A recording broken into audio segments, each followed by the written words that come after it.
Okay, so then we continue.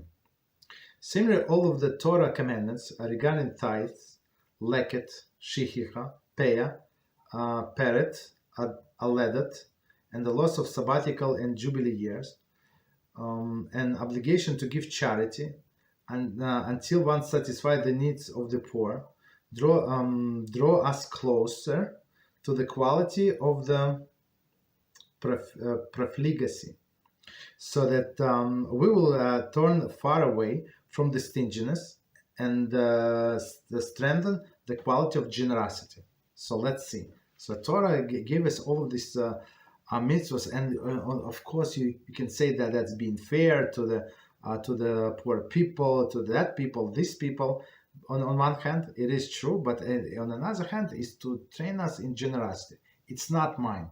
Okay, HaShem gave me my salary, whatever He gave me, but let's say 90% is mine and 10% is not mine, or 15%, whatever I said, is not mine. So to work on ourselves, on the generosity. So that's example of this mitzvahs. So let's see.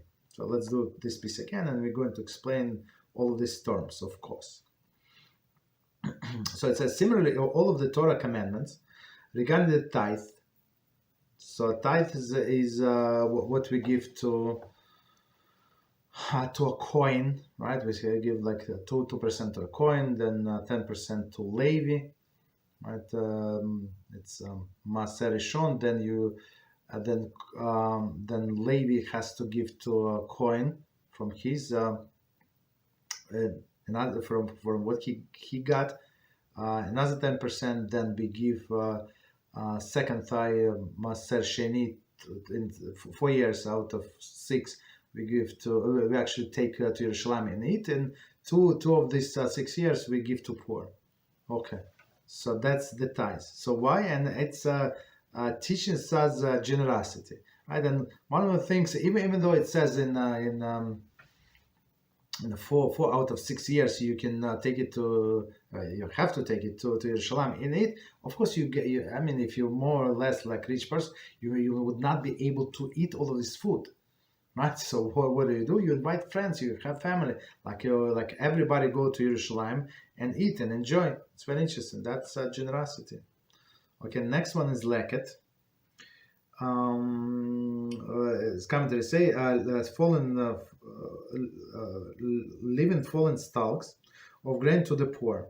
So meaning if it's one or two stalks that fell to the ground, you're not allowed to pick it up. So you have to leave it for the poor. It's not yours. Once they fall, that's it. You have to leave it for the poor. Shichicha.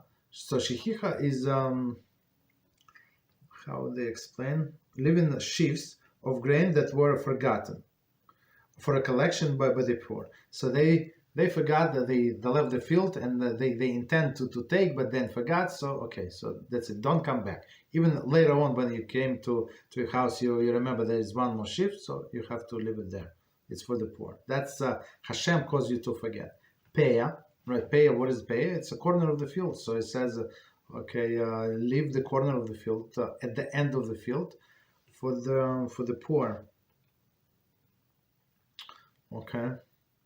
Aledet, living in completely formed grains cluster for the poor. So one of them is still like undeveloped. Some of them may be good. So the Torah says, leave it. It's you already have so much. Like, don't be greedy. Just leave something for the poor. Okay. Next one, the law of sabbatical jubilee year. So in sabbatical Shemitah year and jubilee is Yovel year, you're not allowed to work the land. So and not only you're not allowed to work on the land, but all of the produce of the land becomes hefker. Hefker means that anybody who comes can take it. It's nobody's. HaShem said it's mine, and I declare it's hefker. So even the owner has the same rights as everybody else to this produce, no more, no less. He cannot take a lot, right, and hide it into his house. So it's the Torah says if it's not in a field, no longer, let's say, even for the wild animals, you have to take out from your storage and bring it to the fields for other people, for wild animals even. Right? Next one, and the obligation to give charity, right? To charity to poor people until one satisfies the needs of the poor. So not only like give them 25 cents or something. So it's a different story, and I'm planning Beezrat HaShem have a class on charity and how to give charity and who to give charity and what is the priority of the charity. It's not so simple. It's the whole class. Basically, I don't know how many classes is going to be Beezrat HaShem. That's one of the plans, one of the topics to cover.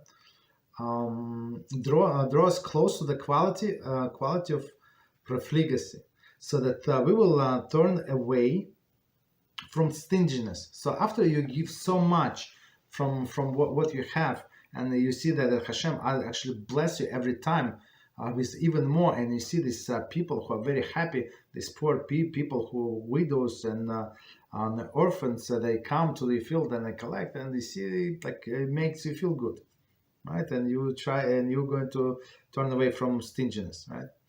And and strengthen the quality of generosity. That's I think it's amazing example.